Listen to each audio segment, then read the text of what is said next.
Bonjour à tous, chers amis, nous sommes Parasha Vayigash, une paracha qui est très intéressante dans la rencontre des frères Yosef et ses frères. On a parlé sur cette paracha déjà longuement cette semaine. On a parlé ce lundi soir dans le cours qui nous expliquait comment Yosef il a pu prendre une telle responsabilité sur lui, de vouloir être à la place de Binyamin en disant « mets-moi en prison à sa place ». Et on a parlé longuement dans le cours mardi sur le fait que Yosef a pleuré sur le coup de Binyamin, sur les coups de Binyamin. Et Binyamin a pleuré sur le coup de Yosef. Et on a expliqué qu'est-ce que ça représentait les deux temples et surtout le message qu'on ne peut pas pleurer sur les problèmes de l'autre.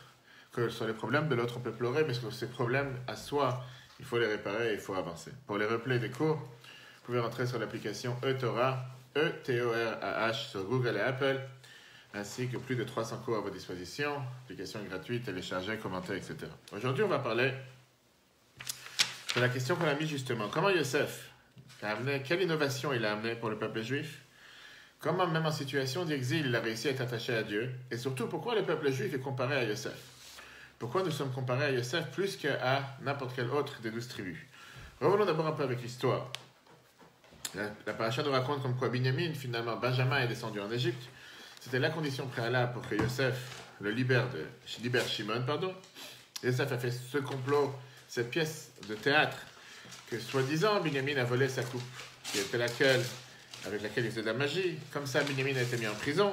Et dans la paracha, on voit comment Yehuda, il parle à Yosef d'abord pour lui demander d'avoir pitié, son père va pas rester en vie. Et qu'après ça, il parle avec lui de dureté, comme on a vu longuement lundi soir, dans lequel il lui dit que si jamais il ne va pas faire ce qu'il veut, il risque de faire la guerre. Et il lui demande de libérer Binyamin. Et Yehuda lui a dit, puisque j'ai promis de ramener Binyamin à mon père en bonne santé, les frères ne savent pas encore qu'ils sont en train de parler avec Binyamin, et ils pensent qu'il parle avec le vice-roi d'Égypte. Et là, Yosef ne peut plus se retenir. Et il dit à ses frères, je suis Yosef, est-ce que mon père est vivant? Les frères, ils se sont tellement époustouflés d'avoir une telle nouvelle, parce qu'ils n'attendaient pas une chose pareille, ils ne peuvent pas parler, ils ont surtout peur qu'il va se venger. Et Yosef leur dit, ne vous inquiétez pas, vous n'avez pas à penser que je vais me venger. Yehuda était tellement fort. Oui, mais comme Yosef, il avait son fils Menaché qui était aussi fort. Donc c'était guerre contre guerre, c'était pas un match de boxe, mais en deux mots, si jamais il pensait qu'il pouvait faire quoi que ce soit, on n'était pas là pour faire la guerre. Yosef, il leur dit, ne vous inquiétez pas, c'est pas vous qui m'avez vendu, c'est Dieu qui m'a placé ici, c'est Dieu qui l'a arrangé. Dépêchez-vous, allez dire à mon père comme quoi je suis vivant, ramenez-le en Égypte, et Yosef, il se soucie pour nourrir toute la famille. Yaakov descend en Égypte, grâce à lui, la famine s'arrête. Yaakov vit pendant les derniers 17 ans de sa vie de la meilleure manière, et après son décès, la famine revient en Égypte. Et voilà, c'est encore une fois Yosef qui s'occupe de ses frères pendant la période de famine. Aujourd'hui, on va apprendre un psaume qu'on dit dans le Tehillim, dans le psaume 80.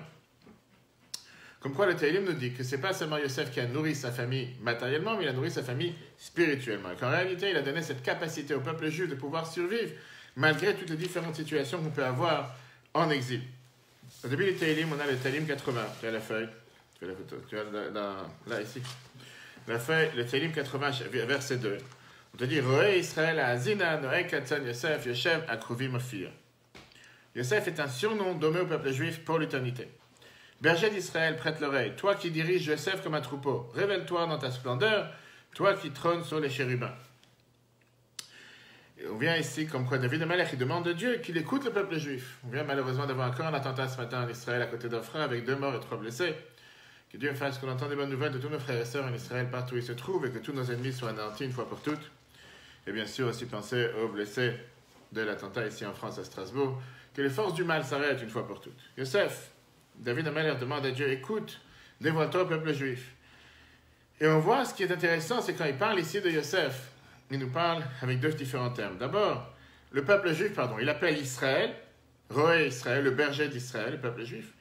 Katsan Yosef, le troupeau de Yosef. Le fait que nous sommes appelés le peuple juif, on peut comprendre, c'est tout à fait normal, pourquoi pas. Israël, on a vu déjà pourquoi Yaakov a changé son nom, etc. Mais quel rapport avec Yosef? Pourquoi tout le peuple juif est appelé Yosef? Viens Rashi dans Vaïchi, il te dit la phrase suivante, dans Vayigash. Tous les Juifs sont surnommés Yosef, car c'est bien lui qui subvient à leurs besoins et les nourrit durant la famine. Lorsqu'ils lui achetèrent de la récolte avant leur installation en Égypte, ainsi que lors du retour de la famine après la disparition de Yaakov. Puisque Yosef est celui qui nourrit le peuple juif, C'est la... Je pas entendu. Matériellement, tu parles. Matériellement, non, pas matériellement. Puisqu'il nourrit le peuple juif, automatiquement, c'est pour ça que le peuple juif est appelé sur son nom. Ça veut dire que le fait qu'à 2 reprises, on a vu comme quoi Yosef a nourri le peuple juif en temps de famine. Et donc, la survie du peuple juif, si on peut dire, a dépendu de Yosef. C'est la raison pourquoi Yosef, on est appelé le troupeau de Yosef. Sauf que le rabbi demande les 2 questions.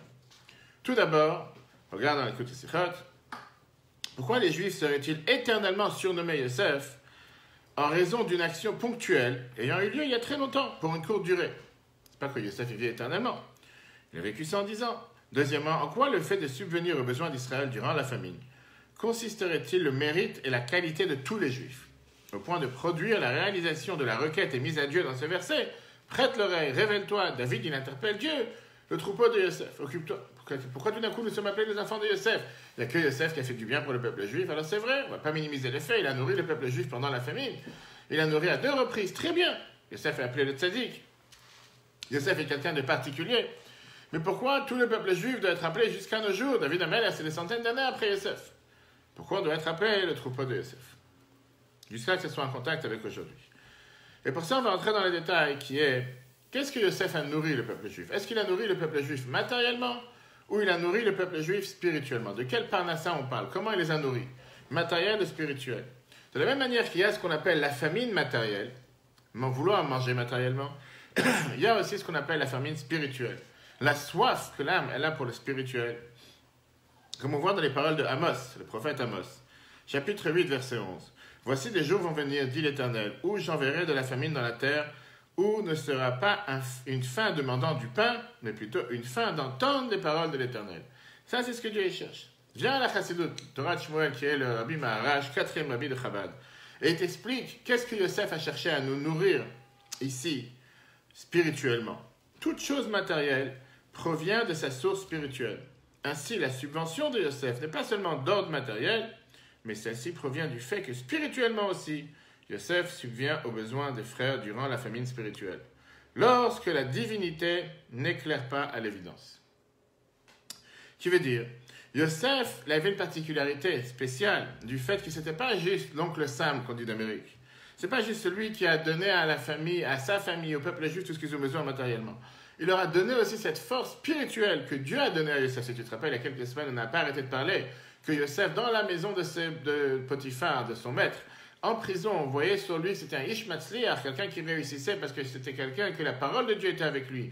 La main de Dieu était avec lui. Il n'arrêtait pas de parler de Dieu. Il a donné ce pouvoir et cette possibilité de Dieu aussi à tout le peuple juif. Regarde comment le Rabbi explique ça. Yosef inculqua profondément à tous les Juifs ses propres qualités et facultés particulières qui permettent de vaincre la famine. C'est pourquoi tous les Juifs sont éternellement surnommés Yosef. On va voir tout de suite comment et pourquoi. Le fait qu'il a nourri matériellement le peuple juif, c'est une chose, mais il a aussi donné cette courage, cette force, cette idéologie, cette marque de fabrique qui est propre à Yosef, différent, et comme on va tout de suite voir, de tous ses autres frères. On va voir tout de suite qu'il y a une énorme ressemblance entre Yaakov et Yosef. Et c'est pour ça d'ailleurs que la Torah nous dit que les descendants de Yaakov, c'est Yosef. Yaakov se démarque de ses autres patriarches, d'Abraham et Yitzhak, de son père et de son grand-père. Yosef se démarque de ses autres frères. Il a un point de ressemblance avec son père, mais il a aussi un point de démarquage. Il se démarque totalement de son père, comme on va voir. Mais en tout cas, le peuple juif fait référence beaucoup plus à Yosef qu'à tous les autres. Qu'est-ce qu'on dit dans ce verset qu'on vient de voir? Rashi sur les psaumes dans Tehillim. Il te dit que avec ce verset, Roé Israël, Azina, Noé, Katzan, Yosef, Yeshev, Akruvim, Mufia, berger d'Israël, prête l'oreille. Toi qui diriges Yosef comme d'un troupeau, révèle-toi dans sa splendeur, toi qui trônes sur les chérubins. Viens, Rashi te dit, Ramaz Lahem, dans ce psaume, l'auteur fait allusion aux 3 exils qu'Israël subira. Et pris à ce sujet ainsi dans ce psaume, il est dit à 3 reprises, ramène-toi, éclaire ta face et nous serons sauvés. Il y a ici une demande particulière envers Dieu par rapport à Yosef, qui est attachée avec la situation dans laquelle le peuple juif parfois peut se trouver en exil. Cette demande est en contact particulier avec Yosef. D'abord, comme on l'a dit tout à l'heure au départ du verset, on est mentionné avec Israël, le berger d'Israël. Mais après, on passe un niveau au-dessus, on dit c'est pas seulement qu'on est d'Israël, on est aussi le troupeau de Yosef. Quelle est la particularité de Yosef? Le Rabbi te dit, le mérite principal des enfants d'Israël au cours de leur exil est lié à Yosef, qui subvient à leurs besoins durant la famine. ce mérite surpasse même leur qualité en tant que fils de berger d'Israël.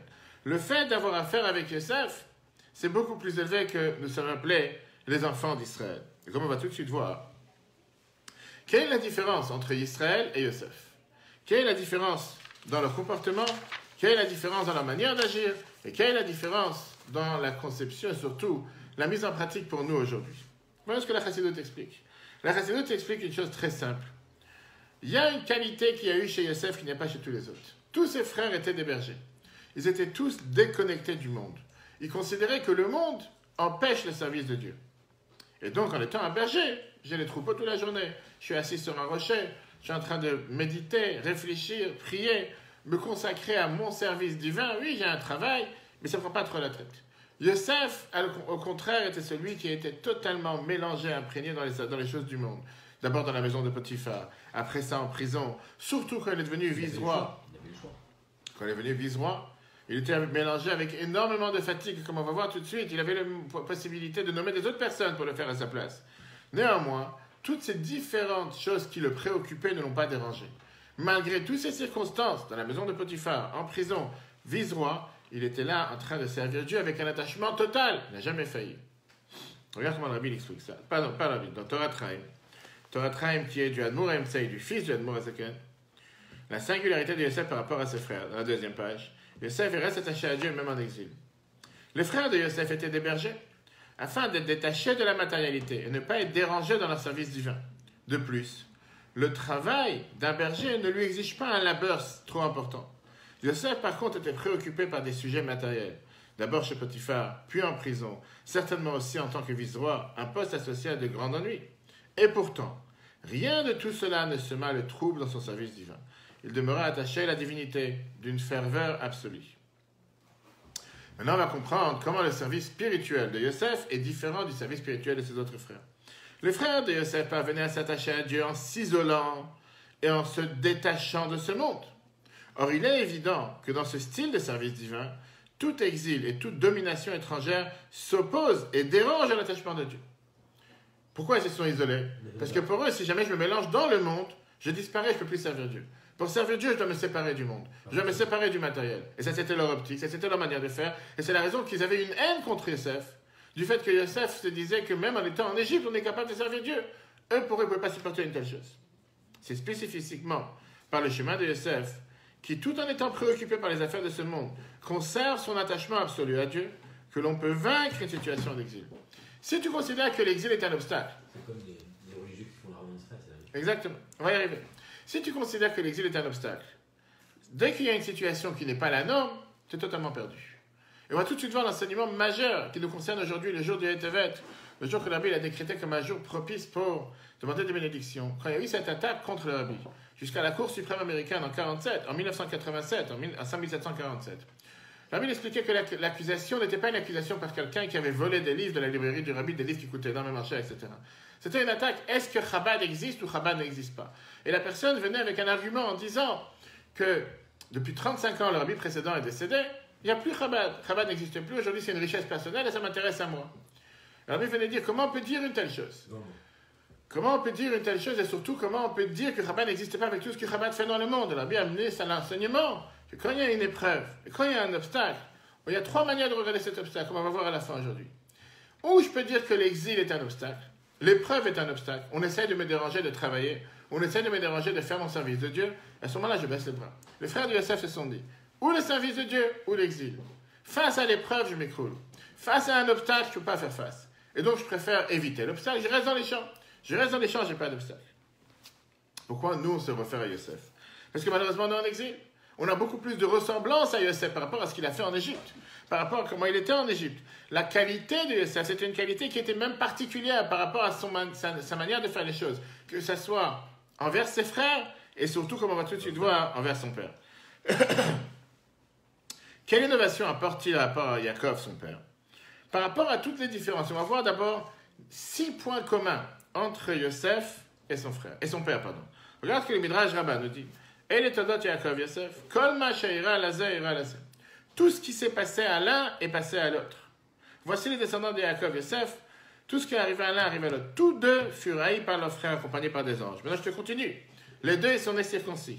Les deux, leur mère était stérile. Les deux, leur frère a demandé de les tuer.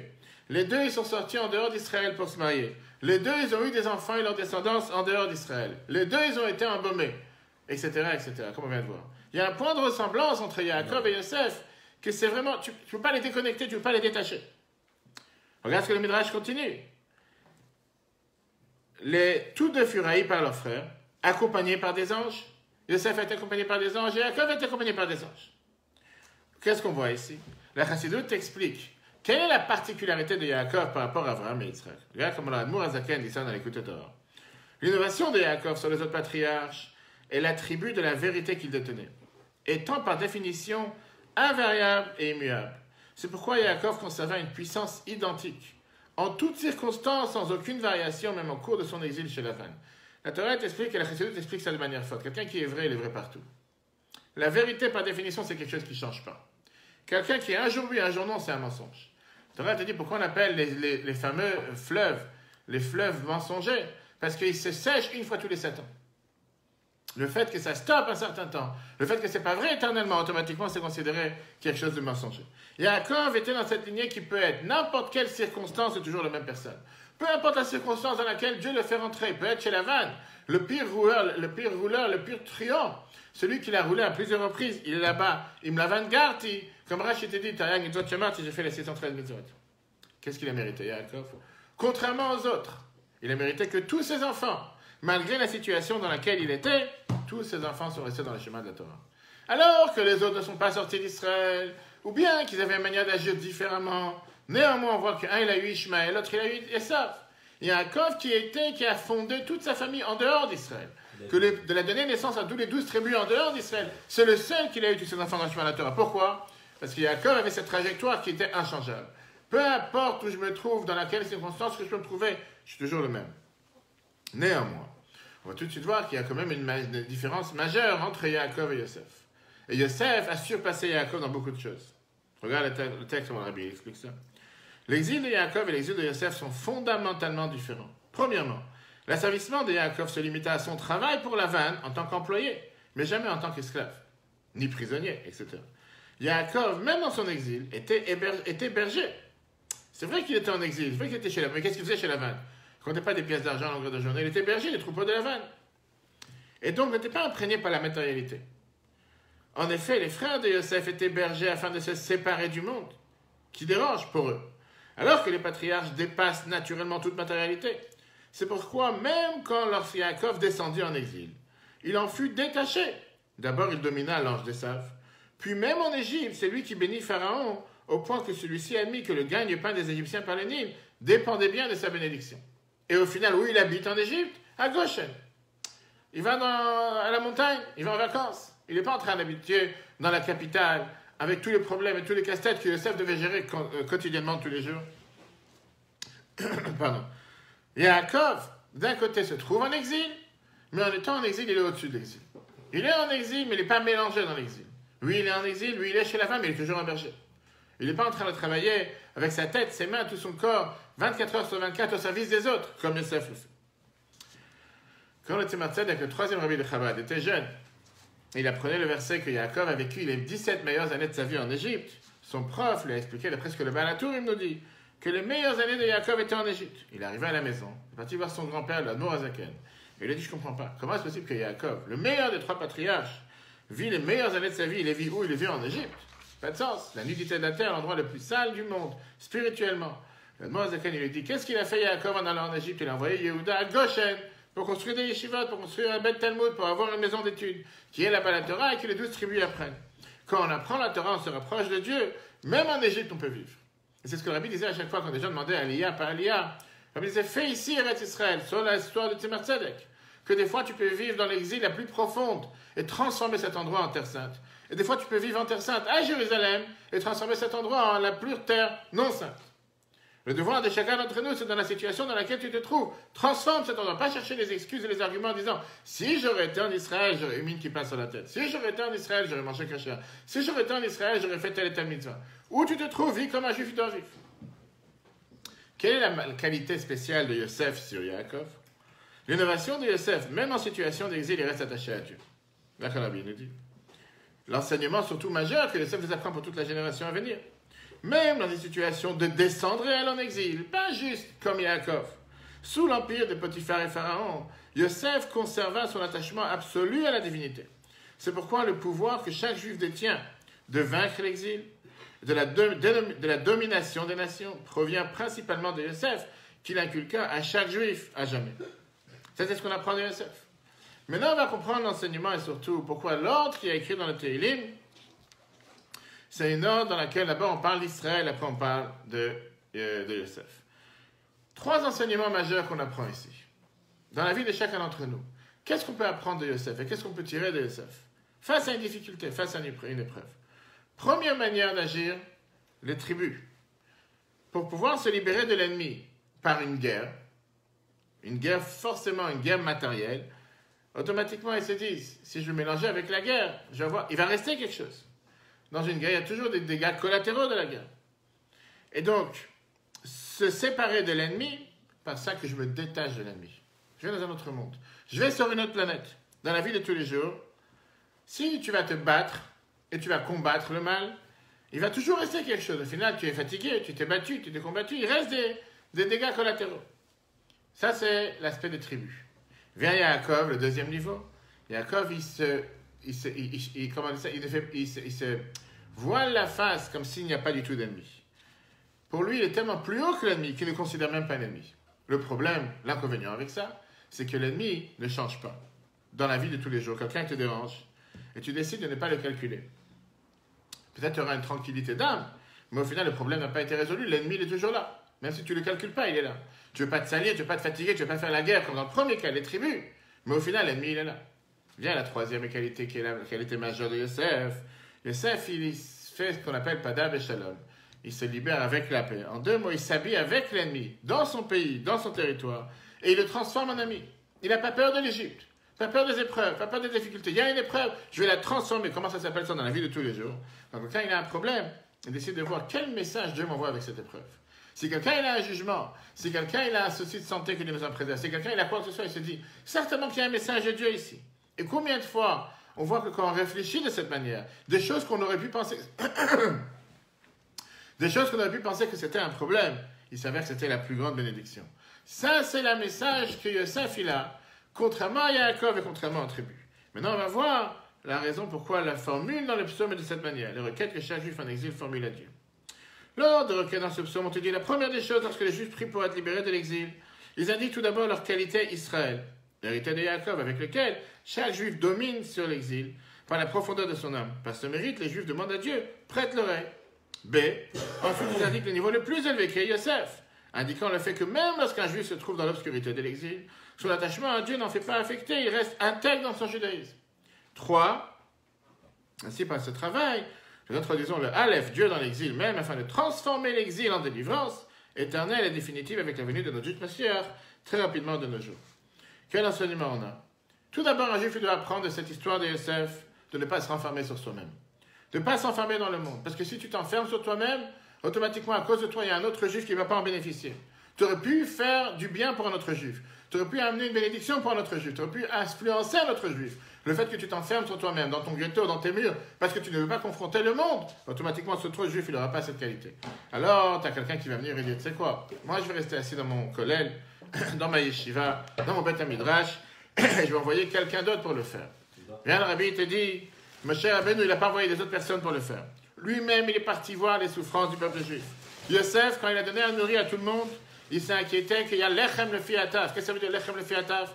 Il s'est inquiété à faire en sorte qu'il y ait du manger pour chacun. Nous aussi, on a le devoir de s'adapter aux besoins de chaque juif. Pas dire je vais envoyer quelqu'un d'autre. Tu as besoin d'un service, va appeler tel et tel endroit, ils vont s'occuper de toi. Jusqu'à aujourd'hui, tu cours toujours. Mais si quelqu'un il fait appel à toi, tu vas t'occuper de lui. Et la Bible nous dit que ça c'est particulièrement dans notre génération, où le premier nom du rabbi précédent, qui est venu en Amérique et a transformé Chabad de la Russie vers les États-Unis, il s'appelait Yosef, que lui aussi il a nourri tout le peuple juif. Il s'est adapté aux besoins de tout le peuple juif, matériellement et spirituellement, malgré cet exil. Et donc tout celui qui n'a pas encore commencé ce message et mis en application le message de Yosef, c'est l'enseignement qu'on apprend de la paracha de cette semaine. T'enferme pas sur toi-même, n'aie pas peur des épreuves, n'aie pas peur de l'exil, n'aie pas peur de l'Égypte. Au contraire, va dans l'Égypte. Pas en étant imprégné de l'Égypte, mais en imprégnant l'Égypte. Et c'est ce qu'on a vu avec les shluchim dans le monde.